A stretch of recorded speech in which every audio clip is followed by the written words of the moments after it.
নমস্কাৰ ছাত্ৰ-ছাত্ৰীসকল, নতুন এটি ভিডিঅ'লৈ সকলোকে স্বাগতম জনাইছো। তোমালোকৰ পৰীক্ষা একেবাৰে ওচৰত চাপিলেহিয়ে, গতিকে এতিয়া তোমালোকৰ প্ৰেক্টিচ কৰাৰ সময়। চ' গণিতৰ পৰা কেনেধৰণৰ কুৱেশ্যন আহিব বা কেনেকৈ আমি অতি কম সময়ৰ ভিতৰতে যিকোনো এটা প্ৰশ্ন সলভ কৰিব পাৰোঁ, সেই কথাটো যদি খেলি-মেলি লাগি আছে, তেনেহ'লে সেই ভিডিঅ'টো সম্পূৰ্ণকৈ চাবা, শেষলৈকে চাবা। এই ভিডিঅ'টো শেষলৈকে চোৱাৰ পিছত তোমালোকৰ এটা কনফিডেন্স আহিব যে কেনেধৰণৰ কুৱেশ্যন আহিব এইটো গম পাবা আৰু কেনেকৈ আমি সলভ কৰিব পাৰোঁ অতি কম সময়ৰ ভিতৰতে। ঠিক আছে, সেইখিনি আমি শিকিম। গতিকে বহী কলম হাতত লৈ ল'বা আৰু তোমালোকে প্ৰথমতে এটা কাম কৰিবা যে কুৱেশ্যনটো দেখাৰ লগে লগে সলভ কৰি ল'বা আৰু মোৰ উত্তৰটোৰ লগত তোমালোকৰ উত্তৰটো মিলাই চাবা। চ' উইথাউট ৱেষ্টিং টাইম আমি আৰম্ভ কৰোঁ। 41ৰ পৰা ষ্টাৰ্ট হয় তোমালোকৰ গণিত পৰীক্ষাৰ যিটো কুৱেশ্যন। চ' 41টো ইয়াত আছে। এই গোটেই এক্সপ্ৰেশ্যনটোৰ ৰিজাল্টটো কিমান হৈ যাব এইটো আমাক উলিয়াবলৈ কৈছে। আৰু বদমাছ নিয়মত আমি এটা কথা শিকিছিলোঁ যে যোগৰ কাম প্ৰথমতে কৰিব লাগে। চ' 777.007 ইয়াৰ লগত আমি প্ৰথমতে 7.7টো কি কৰিব লাগিব? যোগ কৰিব লাগিব। চ' 7.7টো মই ইয়াত যোগ কৰিলে 14, এফালে হৈ যাব 8, 784 আৰু এফালে 707 হ'ব। তাৰপিছত আমি এটা এটাকৈ বিয়োগ কৰি যাব লাগে। চ' 77 মাইনাছ 07 এইটো মই যদি মাইনাছ কৰোঁ, 7টো নামি আহিব, ইয়াত 0 এটা লগাই ল'ব পাৰোঁ। 10ৰ পৰা 7 গ'লে কিমান থাকিব? 3 থাকিব, এফালে হৈ যাব 6। 14ৰ পৰা তোমাৰ 7 গ'লে 7 থাকি যাব, 7 অ'কে 0 হৈ যাব। চ' 707 আৰু শেষত ইয়াত আছে 70.007 এই পাৰ্টটো আমি যদি মাইনাছ কৰোঁ, এইটো হৈ যাব আমাৰ 0, 3 হৈ যাব, এফালে 6 হৈ যাব, 7 হৈ যাব, এফালে 3 হৈ যাব, 637.630। চ' 637.630 ইয়াত আমি 0 এটা লগাই ল'ব পাৰোঁ যিহেতু, গতিকে আমাৰ option C will be correct answer. নিশ্চয় বুজি পাইছা। নেক্সট ইম্পৰ্টেণ্ট কুৱেশ্যনটো হৈছে যে 10,000 প্লাছ 10,000 প্লাছ 10,000। 10,000টো মই যদি লিখোঁ, তেতিয়া 10,000 এনেকৈ লিখিম। 10,000 কি হয়? 100। 100টো মই যোগ কৰিম। তেতিয়া কিমান পালোঁ? 10100। তাৰপিছত 10,1 যদি 10টা হয়, তেতিয়া 10,1 গুণ কি হ'ব? 10 হ'ব। চ' গোটেইটো যদি প্লাছ কৰোঁ, কিমান হৈ যাব? 10,110, 10,110। So' option B is the correct answer. Okay, 43 নম্বৰটো চোৱা। দুটা সংখ্যাৰ গড় আৰু লসাগু ক্ৰমে 5 আৰু 75। যদি এটা সংখ্যা 15, তেন্তে আনটো কিমান? ত' আমি এটা ফৰ্মুলা পাইছিলোঁ যে দুটা সংখ্যা পূৰণ কৰিলে সংখ্যা দুটাৰ গড় লসাগুটোকে মই লিখি লৈছোঁ। লসাগু আৰু গড়ৰ পূৰণফলৰ সমান হ'লে। গতিকে এটা সংখ্যা যদি 15 হয়, আনটো সংখ্যা আমাক উলিয়াবলৈ কৈছে আৰু লসাগুটো তোমাক 75 কৰিছে আৰু যিটো গড় আছে সেইটো হ'ব তোমাৰ 5। চ' বিটো অকলে ৰাখিব লাগে। 15টো যিহেতু পূৰণ হৈ আছিলে এইটো হৰণ হৈ যাব। 75 ইনটু কি হৈ যাব? এইটো 5। চ' 15টো ইয়াত কি হৈ আছিলে? পূৰণ হৈ আছিলে, এইকাৰণে হ'ব ইয়াত হৰণ। চ' 15ৰে 75টো কেইবাৰ যাব? 5, 15, 75 হয়। চ' বি ইজুকেলটো ওপৰত 5 ইনটু 5 থাকিলে, ডেট মিনছ 5 গুণ কিমান হৈ যাব? 25। Option D is the correct answer. Okay, important হয় 44টো যে 45ৰে বিভাজ্য 6 অংকৰ আটাইতকৈ সৰু সংখ্যাটো কি? 6 অংকৰ আটাইতকৈ সৰু সংখ্যাটো আমি যদি লিখি উলিয়াওঁ, তেতিয়া আমাৰ হৈ যাব এইটো 1, 2, 3, 4, 5, 6। ত' 1 লাখটো আমাৰ হৈ যাব 6 অংকৰ আটাইতকৈ সৰু সংখ্যা। এই সংখ্যাটো 45ৰে হৰণ যায় নে নাযায় আমি প্ৰথমতে চাই লওঁ। ত' 100 এটা আমি যদি লওঁ, তেতিয়া 2 বাৰ যাব, 2, 45, 90। 3 বাৰ দিলে বেছি হৈ যাব, চ' 90 লিখিলোঁ। ইয়াত থাকিলে 10 আৰু ইয়াৰ পৰা এটা শূন্য কি হ'ব?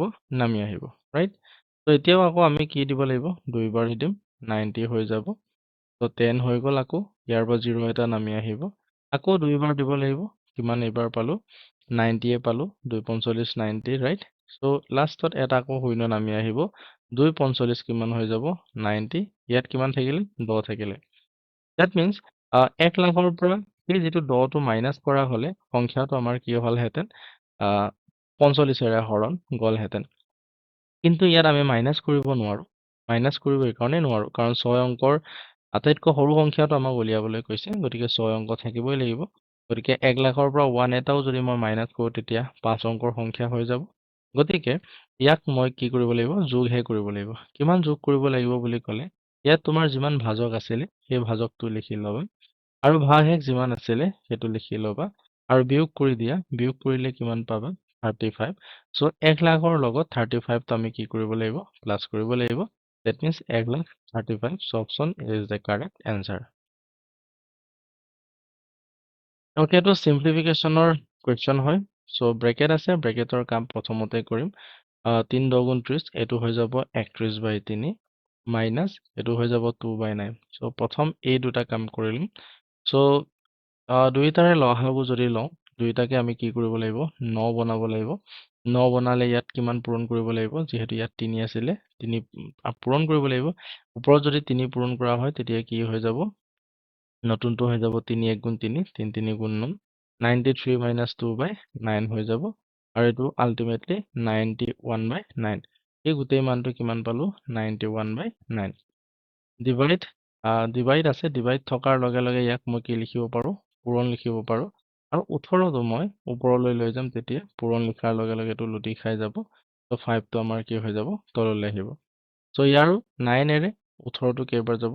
2বাৰ। চ' এই গোটেই টাৰ্মটো, সেই গোটেই পাৰ্টটো মই কিমান পাব পাৰিম? যে ওপৰত 91 আছে, 2 আছে আৰু তলত কিমান আছে? 5 আছে। ৰৰ ঠাইত মই পূৰণ লিখিব পাৰিম, কিন্তু এতিয়া এনেকৈ থাকক ৰটো। এই দুটা আমি যদি চিম্প্লিফাই কৰোঁ, তেতিয়া 4 আৰু 8ৰ লসাগু ল'ব লাগিব। আৰু 8 4ৰে যিহেতু হৰণ যায়, গতিকে দুইটাৰে লসাগু কিমান হৈ যাব? 8 হ'ব। 8 বনাবৰ কাৰণে ইয়াত আমি 2 পূৰণ কৰিম। ইয়াত একো পূৰণ নকৰোঁ, 8 হৈয়ে আছে অলৰেডি। ওপৰত এইমতে 2 পূৰণ কৰিলে হৈ যাব 2। চ' আল্টিমেটলি পাম 3 আৰু 2 যোগ কৰিলে কিমান পাই যাম? 5 আৰু এইফালে তলত কিমান? 8। ত' ইয়াত যিটো ৰ আছিলে, ৰৰ ঠাইত মই পূৰণ দি দিয়াৰ লগে লগে 2ৰে এইটো মই কাটিব পাৰিম। 2 4 গুণ 8। ত' লিখিম এইটো 91 ইনটু ওপৰত 5 আছে আৰু তলত 5 ইনটু কিমান আছে? 4 আছে। 5 আৰু 5 যদি কটাকটি যায়, তেতিয়া আমাৰ হৈ যাব 91/4। চ' অপশ্যনত নাই, গতিকে 91ক মই 4ৰে যদি হৰণ কৰোঁ, 4 2 গুণ 8 হ'ব আৰু তোমাৰ থাকি যাব 11। 4 3 গুণ 12, 4 2 গুণ 8, এফালে 3 থাকিলে। ডেট মিনছ 22 বাৰ গৈছে, 22 বাৰ গৈছে। থাকি গৈছে 3 আৰু হৰণ কৰিছিলোঁ 4। So' 22 plus 3/4, 22 plus 3/4, option C is the correct answer. Next 46টো আমি যদি চাওঁ যে আয়তাকৃতিৰ পথাৰ এখনৰ দিশ প্ৰস্থৰ 3 গুণ। ত' প্ৰস্থটো মই যদি x বুলি ধৰোঁ, তেতিয়া দিশটো, প্ৰস্থটো যদি x বুলি ধৰোঁ, দিশটো তোমাৰ কি হৈ যাব? thrice x। যদি পথাৰখনৰ কালি 768 বৰ্গমিটাৰ, চ' আয়তৰ কালি উলিওৱাৰ যিটো ফৰ্মুলা আছিলে, L ইনটু B আছিলে, আৰু এইটো আমাক দিয়া আছে যে 368 দিয়া আছে। পথাৰখনৰ পৰিসীমা কিমান? চ' পৰিসীমা উলিওৱাৰ যিটো ফৰ্মুলা আছিলে, দিশ আৰু প্ৰস্থটো মই যোগ কৰি 2 এটা পূৰণ কৰিলে আমাৰ পৰিসীমাটো ওলাই যাব। গতিকে দিশ আৰু প্ৰস্থটো প্ৰথমতে উলিয়াই ল'ম। ইয়াত মানটো বহুৱাই দিম, দিশটো 3x আৰু বিৰ মানটো x, চ' 368 হৈ গ'ল। অ'কে, এইটো হৈ যাব 3x স্কুৱেৰ আৰু এইফালে হৈ যাব 768। x স্কুৱাৰটো অকলে ৰাখিম আৰু 3ৰে যিহেতু 3টো পূৰণ হৈ আছে, গতিকে সমান চিনৰ সোঁফালে গ'লে এইটো হৈ যাব হৰণ। হৰণ কৰিলে 3ৰে এইটো মই কাটিম, 3 2 গুণ 6, 3 5 গুণ 15 আৰু 3 6 গুণ কিমান হৈ যাব? 18। ঠিক আছে, মই এইটো কাটি দিলোঁ, 256।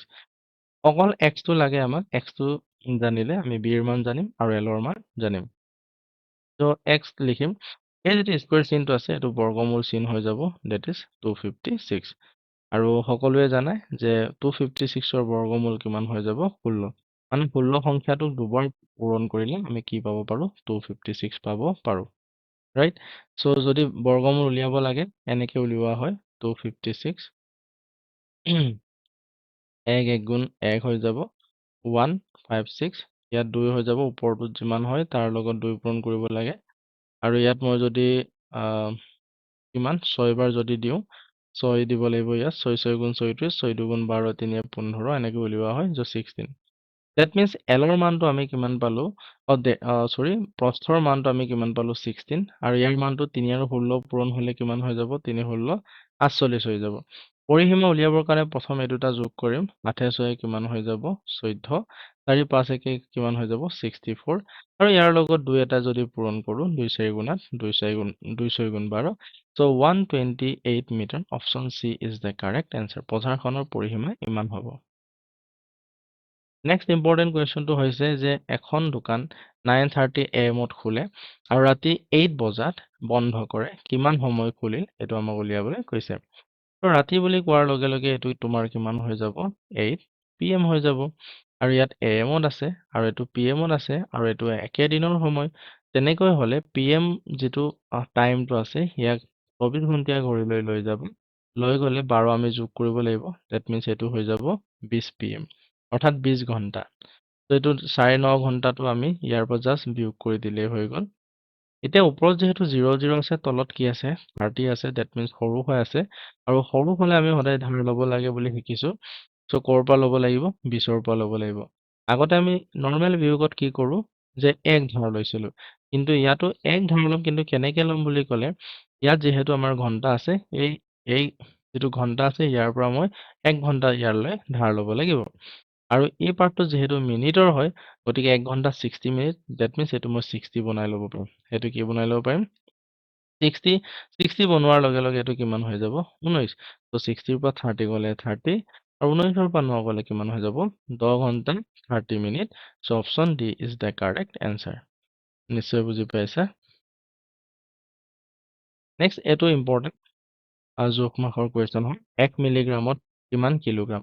চোৱা, এটা টেবুল তোমালোকে মনত ৰাখিব লাগিব। তো মিলিগ্ৰাম, চেণ্টিগ্ৰাম, ডেচিগ্ৰাম, ৰাইট? তাৰপিছত গ্ৰাম, ডেকাগ্ৰাম, অ'কে? তাৰপিছত হেক্টগ্ৰাম, লাষ্টত আমাৰ কি আহি যাব? কিলোগ্ৰাম। চ' মিলিগ্ৰামৰ পৰা সৰু এককৰ পৰা যদি ডাঙৰ এককলৈ নিব লাগে বা যাব লাগে, তেতিয়া আমি কি কৰিব লাগে? হৰণ কৰিব লাগে। কিহেৰে হৰণ কৰিব লাগিব বুলি কেইঘৰ ক'লে কেইঘৰ গৈছে বুলি আমি এইটো চাব লাগিব। চ' 1 ঘৰ, 2 ঘৰ, 3 ঘৰ, 4 ঘৰ, 5 ঘৰ, 6 ঘৰ। ডেট মিনছ সেই যে 6 ঘৰ গ'ল, সেই গোটেইটোত আমাৰ 0 0 বহুৱাই একেবাৰে আগত যদি 1টো লগাওঁ, তেতিয়া আমাৰ কি হৈ যাব? এইটো 1 10, মানে ইয়াত কেইটা শূন্য আছে এইটো জাষ্ট হিচাপ কৰিলে 1 2 3 4 5 6টা শূন্য আছে। ত' 6টা শূন্য, অপশ্যন চি এইটো। চ' 1 কিমান হৈ যাব? এইটো 10 লাখ হৈ যাব, 10 লাখ কেজি। তলৰ ক্ষুদ্ৰতম সংখ্যাটো হ'ল ইয়াৰ আটাইতকৈ সৰুটো উলিয়াবলৈ কৈছে, আৰু এই গোটেইটো যিটো পইণ্টত আছে ইয়াকো মই যদি পইণ্টলৈ লৈ যাওঁ, তেতিয়া 7 2 গুণ 14, 7 3 গুণ 21, 7 2 গুণ 14 কৰিব লাগিব, আৰু ইয়াত তোমাৰ থাকি যাব 2। দশমিক দিয়াৰ লগে লগে 20 আহি যাব। 7 2 গুণ ইয়াতো কিমান? 14 হৈ যাব। তোমাৰ থাকি যাব তেতিয়া কিমান? 6 থাকিব, 60 হ'ব, 7 8 গুণ 56 হৈ যাব। তো গোটেইখিনি লিখাৰো প্ৰয়োজন নাই। চ' 2.28 লৈকে আমি লিখি ল'লো। নেক্সট 8ৰে 21টো যেতিয়া হৰণ কৰিম, চ' 8 2 গুণ 16, ৰাইট? চ' 21ৰ পৰা 16 গ'লে আমাৰ কিমান থাকিব? 5 থাকিব। দশমিকটো দিলোঁ, 0 আহিব। 8 6 গুণ 48 হ'ব, ৰাইট? 8 6 গুণ 48, 2 থাকিলে 8 2 গুণ 16, চ' 2. এইটো হৈ যাব 2.62। আটাইতকৈ সৰুটো উলিয়াবলৈ হ'লে গোটেইটো যিহেতু 2 2ৰে আৰম্ভ হৈছে, ইয়াত সমান হৈ আছে। ছেকেণ্ডটো চাম 2 আছে, 6 আছে, 0 আছে, 6 আছে। চ' চবতছে সৰু কোনটো? 0টো। So' option C is the correct answer. নিশ্চয় বুজি পাইছা। নেক্সট কৈছে আয়তাকৃতিৰ উদ্যান এখনৰ সীমাৰ অনুপাত 4:3। ত' আয়তাকৃতিৰ যিটো পথাৰ আছে বা উদ্যান আছে, এই উদ্যানখনৰ সীমাৰ বুলি ক'লে দিশ আৰু প্ৰস্থৰ কথা কৈছে। এটা যদি 4x হয়, এটা কিমান হৈ যাব? 3x হৈ যাব। যদি ইয়াৰ অনুপাতত থাকিলে এটা x বুলি 4x বুলি ধৰিবা, মানে 4 ভাগ, আৰু এইটো 3 ভাগ। কালিটো কিমান কৈছে? 1728 বৰ্গ মিটাৰ। তেন্তে ইয়াৰ পৰিসীমা কিমান? ত' পৰিসীমা উলিয়াবৰ কাৰণে আমাক লাগিব দিশ আৰু প্ৰস্থ। গতিকে দিশ আৰু প্ৰস্থটো উলিয়াই লওঁ। কেনেকে উলিয়াম? কালিটো দিয়া আছে, আৰু আয়তৰ কালি দিশ পূৰণ প্ৰস্থ হয়। দিশ আছে 4x আৰু প্ৰস্থ আছে 3x। ত' দুয়োটাকে পূৰণ কৰিম, ৰাইট? চ' এইটো গোটেইটো বেছি হৈছে। চ' 1728 হ'ব। ত' 4 3 গুণ 12, x স্কুৱাৰ হ'ব। x দুটা যদি পূৰণ হৈ থাকে তেতিয়া স্কুৱাৰ হয়। জানা তো এইটো হৈ যাব 1728 x square is equal to 1728 ক মই কিহেৰে হৰণ কৰিব লাগিব এবাৰ 12ৰে হৰণ কৰিব লাগিব ৰাইট কিন্তু 12ৰে কাটি দিছো 12ৰে 17টো কেইবাৰ যাব একবাৰ যাব ৰাইট 17ৰ পৰা 12 গলে কিমান থাকিব 5 5 আৰু 2টো তোমাৰ কিমান হৈ যাব 52 হৈ যাব এতিয়া 4ৰে 52টো 5 বাৰ দিলে 60 হৈ বেছি হৈ যাব 4 বাৰ দিব লাগিব 4 বাৰ দিলে কিমান হৈ যাব 48 52ৰ পৰা 48 গলে আমাৰ কিমান থাকিলে 4 আৰু এই 8টো মিলি 48 হৈ যাব সো 4 বাৰ 48 হৈ যাব এতিয়া x ৰ মানটো উলিয়াবৰ কাৰণে এই যিটো স্কয়াৰ চিনটো সোঁফালে গুচি গলে ৰুট ওভাৰ হৈ যাব সো কোনটো সংখ্যাক আমি দুবাৰ পূৰণ কৰিলে 144 দ্যাট মিন্স 144ৰ বৰ্গমূল আমি কিমান পাম 12 পাম গতিকে পৰিসীমা উলিয়াবৰ কাৰণে আমাক জাস্ট লাগিব দিশ আৰু প্ৰস্থটো সো দিশটো তোমাৰ হৈ যাব 4 আৰু x পূৰণ হৈ আছে আৰু x ৰ মানটো 12 4 12 কিমান হ'ব 48 আৰু 3 পূৰণ 12 কিমান হৈ যাব 36 3 12 36 হৈ যাব দ্যাট মিন্স এই গোটেইটো মই যদি মোহাৰো এক মিনিট ওকে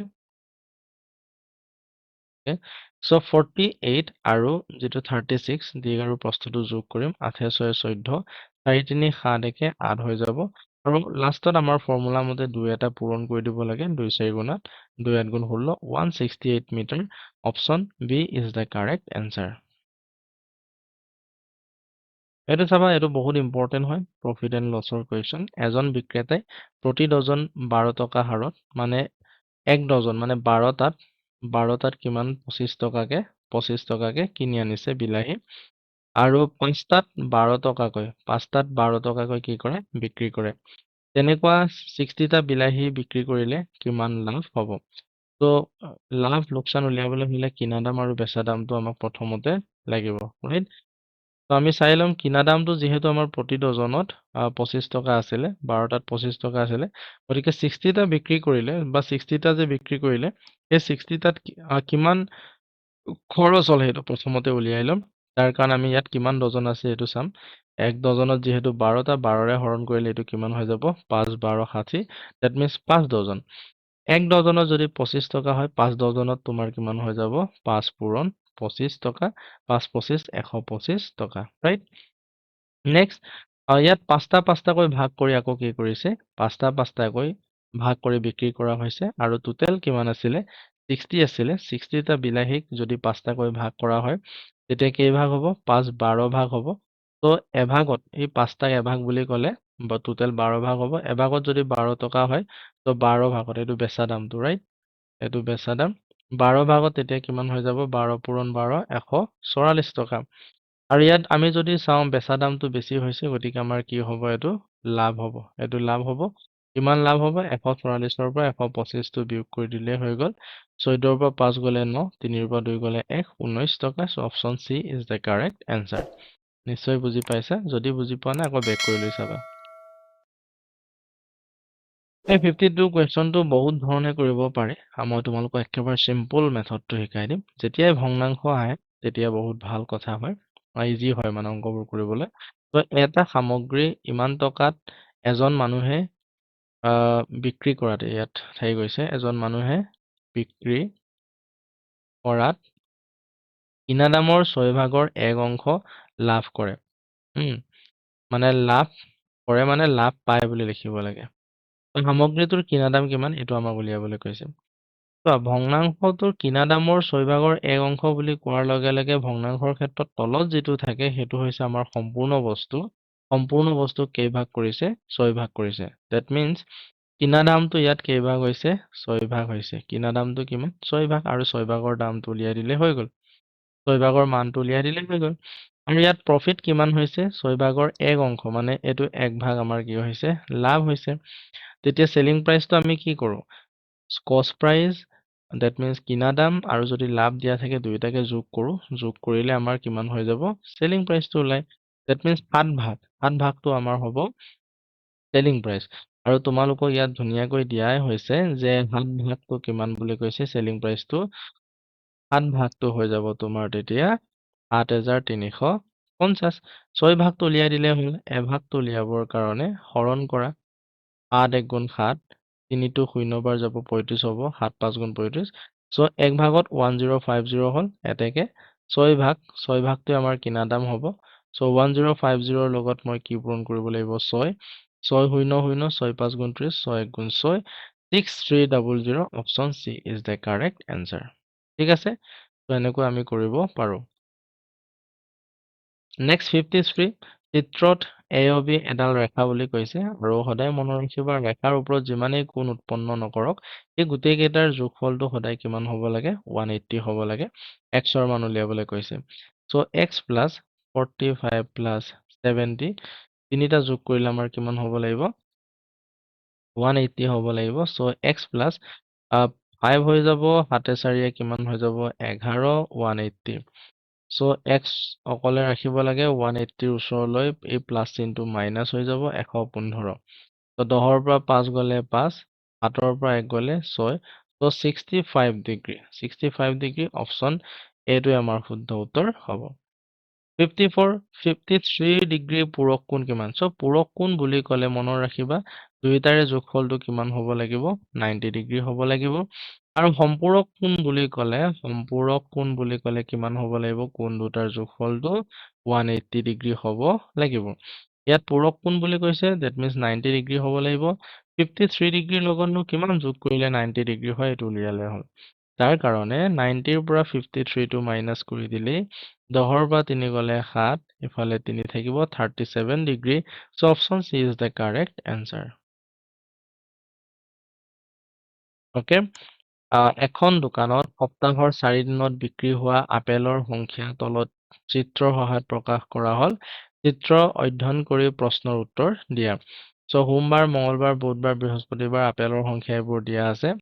তো এই চিম্বলটোৱে কেইটা আপেলক বুজাইছে 20টা আপেলক বুজাইছে। এতিয়া প্ৰশ্নটো আমি পঢ়িম কি কৈছে যদি 4 দিনৰ পিছত 50টা আপেল বাকী থাকে তেন্তে আৰম্ভণিতে কিমান আপেল আছিল? এই যে চিম্বলবোৰ দেখুওৱা হৈছে বা ইয়াত যে তালিকাখন দেখুওৱা হৈছে এইটো 4 দিনত বিক্ৰী হোৱা আপেলৰ কথা হৈছে। ঠিক আছে, তো কিমান বিক্ৰী হৈছিলে প্ৰথম চাই লওঁ 1 2 3 4 5 6 7 8 9 10 11 12 13 14 15 16 17 18 দ্যাট মিন্স 18টা আমাৰ কি হৈছিলে ইয়াত 18টা চিম্বল আছে আৰু এটা চিম্বলত কিমানটা আপেল বুজাইছে 20টা আপেল। সো এইটো হৈ যাব 2 18 36 360টা বিক্ৰী হৈছিলে। এতিয়া আমাক কৈছে যে সেই বিক্ৰী যোৱাৰ পিছতো যেটো 360 আছিলে ন এই 360টো বিক্ৰী হোৱাৰ পিছতো আমাৰ 50টা আপেল থাকি গৈছে তেনেহলে আৰম্ভণিতে কিমান আপেল আছিল সেইটো আমাক উলিয়াবলৈ কৈছে তেতিয়া কিমান হৈ যাব 410। Option B is the correct answer. নিশ্চয় বুজি পাইছা যে তলৰ দণ্ডচিত্ৰত সপ্তাহৰ 4 দিনত চিৰিয়াখানা হৈছে চোৱা এয়া দিন সোমবাৰ মঙ্গলবাৰ বুধবাৰ বৃহস্পতিবাৰ এই পৰ্যটকৰ সংখ্যা 20 40 এনেকে গৈছে। তো আমি যদি চাওঁ প্ৰশ্নত কি কৈছে সোমবাৰ আৰু মঙ্গলবাৰে অহা পৰ্যটকৰ পাৰ্থক্য কিমান? সোমবাৰ আছে 110 আৰু মঙ্গলবাৰ আছে 80 পাৰ্থক্য মানে দুইটাকে বিয়োগ কৰিলে হৈ গ'ল তো কিমান পাইছো 30। সো ইয়াত অপশ্যন এ টোৱে আমাৰ শুদ্ধ হ'ব। Option A is the correct answer. 36ৰ উৎপাদকৰ সংখ্যা কিমান? সো 36ক মই যদি উলিয়াও 1 into 36 বুলি লিখিব পাৰিম 2 into 18 বুলি লিখিব পাৰিম 3 into 12 বুলি লিখিব পাৰিম 4 into 9 বুলি লিখিব পাৰিম 6 into 6 বুলি লিখিব পাৰিম আৰু ইয়াত ৰিপিট হৈ গ'লগে আৰু লিখিব নোৱাৰো 1 2 3 4 দুইটাকে 5 6 7 8 9টা। অপশ্যন এ টো আমাৰ শুদ্ধ হ'ব। 6 দুটা আছিলে যিহেতু 6 একেই হয় গতিকে মাত্ৰ এটা ললে হ'ব সেইকাৰণে 9টা হ'ব। যদি 8670 কিলোগ্ৰাম আটা 85টা বেগত সমানে ভৰালে প্ৰতিটো বেগত কিমান আটা থাকিব? সো জাস্ট এইটো ভাগ কৰি দিলে হৈ গ'ল আৰু ইয়াতকে টান কুৱেশ্যন নাহে এনে ধৰণৰ কুৱেশ্যন আহিব 85 1 85 17 ঠিক আছে 17 হৈ গ'ল মানে 7 টো নামি আহিব। সো 17 টো যেহেতু 85ৰে হৰণ নাযায় তেতিয়া 0 বাৰ দিম 0 বাৰ দিয়াৰ লগে লগে এইটো 170 হৈ গ'ল। এবাৰ আমি যদি 2 বাৰ দিওঁ 2 5 গুণ 10 2 8 16 17 মিলি গৈছে সো 102 কেজি থাকিব। Option C is the correct answer. এখন বাছ গাড়ী প্ৰতি ঘন্টা 42 kilometre so 42 kilometre per hour প্ৰতি ঘন্টাটো এইটো লিখা হয় প্ৰতি সেকেন্ডত কিমান মিটাৰ দূৰত্ব অতিক্ৰম কৰিব? দ্যাট মিন্স এই যিটো কিলোমিটাৰ পাৰ আৱাৰ ইয়াক কিহলৈ কনভাৰ্ট কৰিবলৈ কৈছে মিটাৰ পাৰ ছেকেণ্ডলৈ আৰু মিটাৰ পাৰ ছেকেণ্ডলৈ কনভাৰ্ট কৰিবৰ কাৰণে সদায় মনত ৰাখিবা 5/18 আমি পূৰণ কৰি দিলে হৈ গ'ল right? আৰু মিটাৰ পাৰ ছেকেণ্ডক যদি কিলোমিটাৰ পাৰ আৱাৰলৈ কনভাৰ্ট কৰিব লাগে তেতিয়া ইয়াৰ ওলোটাটো 18/5 আমি পূৰণ কৰি দিলে হৈ গ'ল তো 42টোৰ লগত মই কি পূৰণ কৰিম এতিয়া 5/18 that means সেইটো হৈ যাব মিটাৰ পাৰ ছেকেণ্ড এতিয়া চাবা এই 42 আৰু 18 টো দুইটাই 6 ৰে হৰণ যায় 6 7 গুণ 42 6 3 গুণ 18 that means 7 আৰু 5 ওপৰত থাকিলে 7 5 গুণ 35 আৰু তলত থাকিলে 3 থাকিলে তো 3 10 গুণ 30 চাই লওঁ 3 1 গুণ 3 হৈ যাব 5 হ'ল 3 1 গুণ 3 হৈ যাব 2 that means 11 বাৰ গ'ল আৰু 2 বাৰ থাকি গ'ল আৰু 3 টো তলত থাকিলে so 11 plus 2/3 মিটাৰ একচুৱেলি অতিক্ৰম কৰিব কিমান দূৰত্ব অতিক্ৰম কৰিবলৈ কৈছে so এইটো আমি লিখা হয় মিটাৰ পাৰ ছেকেণ্ড ন গতিকে 1 ছেকেণ্ডত 11 plus 2/3 মিটাৰ অতিক্ৰম কৰিব লাষ্ট কুৱেশ্যন 274/17 ক মিশ্ৰ ভগ্নাংশত প্ৰকাশ কৰা জাষ্ট হৰণ কৰি দিলে হৈ গ'ল 17 ৰে 2 বাৰটো নাযায় বেছি হৈ গ'ল 17 1 0 17 so 0 1 4 এবাৰ আমি যদি 6 বাৰ দিওঁ 6 7 গুণ 6 বাৰ দিলে 6 7 গুণ 42 4 উকলিব 6 4 10 2 থাকিলে অৰ্থাৎ 16 বাৰ গ'ল আৰু 2 থাকিলে আৰু 17 ৰে হৰণ কৰিছিলো 16 plus 2/17 ক'ত আছে 16 plus 2/17 অপশ্যন বি টোৱে আমাৰ শুদ্ধ হ'ব সুন্দৰ